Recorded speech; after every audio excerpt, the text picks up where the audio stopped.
गणेश चतुर्थी। गणेश चतुर्थी हिंदुओं का त्योहार है जो भाद्रपद शुक्ल चतुर्थी के दिन मनाया जाता है। वैसे तो प्रत्येक मास के कृष्ण पक्ष की चतुर्थी गणेश के पूजन और उनके नाम का व्रत रखने का विशिष्ट दिन है। श्री गणेश विघ्न विनायक हैं। ये देव समाज में सर्वोपरि स्थान रखते हैं। भाद्रपद शुक्ल चतुर्थी को मध्याह्न के समय गणेश जी का जन्म हुआ था। भगवान गणेश बुद्धि के देवता हैं। गणेश जी का वाहन चूहा है। रिद्धि व सिद्धि गणेश जी की दो पत्नियां हैं। इनका सर्वप्रिय भोग लड्डू हैं। प्राचीन काल में बालकों का विद्या अध्ययन आज के दिन से ही प्रारंभ होता था। आज बालक छोटे छोटे डंडों को बजाकर खेलते हैं। यही कारण है कि लोकभाषा में इसे डंडा चौथ भी कहा जाता है। गणेश चतुर्थी की पहली कथा। एक बार भगवान शंकर स्नान करने के लिए कैलाश पर्वत से भोगावती नामक स्थान पर गए। उनके जाने के बाद पार्वती ने स्नान करते समय अपने तन के मैल से एक पुतला बनाया और उसे सतीव कर दिया। उसका नाम उन्होंने गणेश रखा। पार्वती जी ने गणेश जी से कहा, हे पुत्र, तुम एक मुद्गर लेकर द्वार पर जाकर पहरा दो। मैं भीतर स्नान कर रही हूँ, इसलिए ये ध्यान रखना कि जब तक मैं स्नान न कर लूँ तब तक तुम किसी को भीतर मत आने देना। उधर थोड़ी देर बाद भोगावती में स्नान करने के बाद जब भगवान शिव जी वापस आए और घर के अंदर प्रवेश करना चाहा तो गणेश जी ने उन्हें द्वार पर ही रोक दिया। इसे शिव जी ने अपना अपमान समझा और क्रोधित होकर उसका सिर धड़ से अलग करके अंदर चले गए। टेढ़ी भरेकुटी वाले शिव जी जब अंदर पहुंचे तो पार्वती जी ने उन्हें नाराज देखकर समझा कि भोजन में विलंब के कारण महादेव नाराज हैं। इसलिए उन्होंने तत्काल 2 थालियों में भोजन परोसकर शिव जी को बुलाया और भोजन करने का निवेदन किया। तब दूसरी थाली देखकर शिव जी ने पार्वती से पूछा, ये दूसरी थाली किसके लिए लगाई है? इस पर पार्वती जी बोली, अपने पुत्र गणेश के लिए, जो बाहर द्वार पर पहरा दे रहा है। ये सुनकर शिव जी को आश्चर्य हुआ और बोले, तुम्हारा पुत्र पहरा दे रहा है? किंतु मैंने तो अपने को रोके जाने पर उसका सिर धड़ से अलग कर उसकी जीवन लीला समाप्त कर दी। ये सुनकर पार्वती जी बहुत दुखी हुई और विलाप करने लगी। उन्होंने शिव जी से पुत्र को पुनर्जीवन देने को कहा। तब पार्वती जी को प्रसन्न करने के लिए भगवान शिव ने एक हाथी के बच्चे का सिर काटकर उस बालक के धड़ से जोड़ दिया। पुत्र गणेश को पुनः जीवित पाकर पार्वती जी बहुत प्रसन्न हुई। उन्होंने पति और पुत्र को भोजन कराकर फिर स्वयं भोजन किया।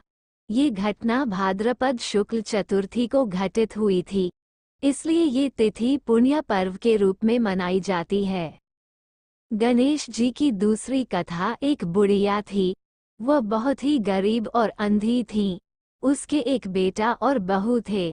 वह बुढ़िया सदैव गणेश जी की पूजा किया करती थी। एक दिन गणेश जी प्रकट होकर उस बुढ़िया से बोले, बुढ़िया माँ, तू जो चाहे सो मांग ले। बुढ़िया बोली, मुझसे तो मांगना नहीं आता, कैसे और क्या मांगू? तब गणेश जी बोले, अपने बहू बेटे से पूछकर मांग ले। तब बुढ़िया ने अपने बेटे से कहा, गणेश जी कहते हैं तू कुछ मांग ले, बता मैं क्या मांगू?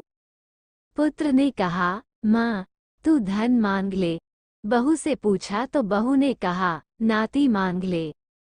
तब बुढ़िया ने सोचा कि ये तो अपने अपने मतलब की बात कह रहे हैं। अतः उस बुढ़िया ने पड़ोसिनों से पूछा तो उन्होंने कहा, बुढ़िया, तू तो थोड़े दिन जिएगी, क्यों तू धन मांगे और क्यों नाती मांगे?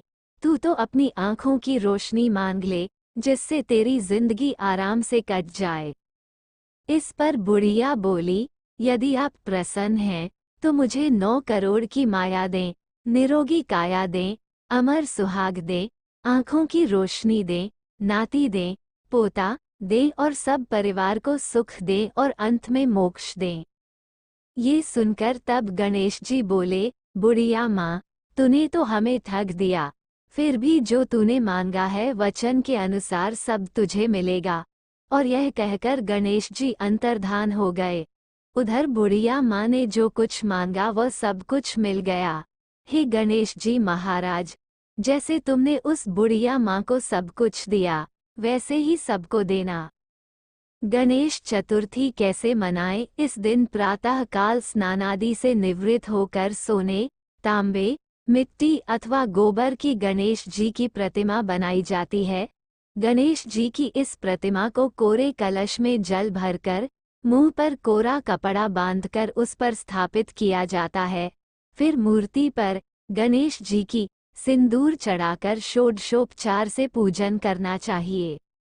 गणेश जी को दक्षिणा अर्पित करके 21 लड्डुओं का भोग लगाने का विधान है।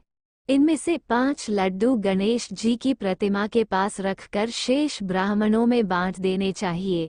गणेश जी की आरती और पूजा किसी कार्य को प्रारंभ करने से पहले की जाती है और प्रार्थना करते हैं कि कार्य निर्विघ्न पूरा हो। गणेश जी का पूजन सायंकाल के समय करना चाहिए। पूजनोपरांत दृष्टि नीची रखते हुए चंद्रमा को अर्घ्य देकर ब्राह्मणों को भोजन कराकर दक्षिणा भी देनी चाहिए।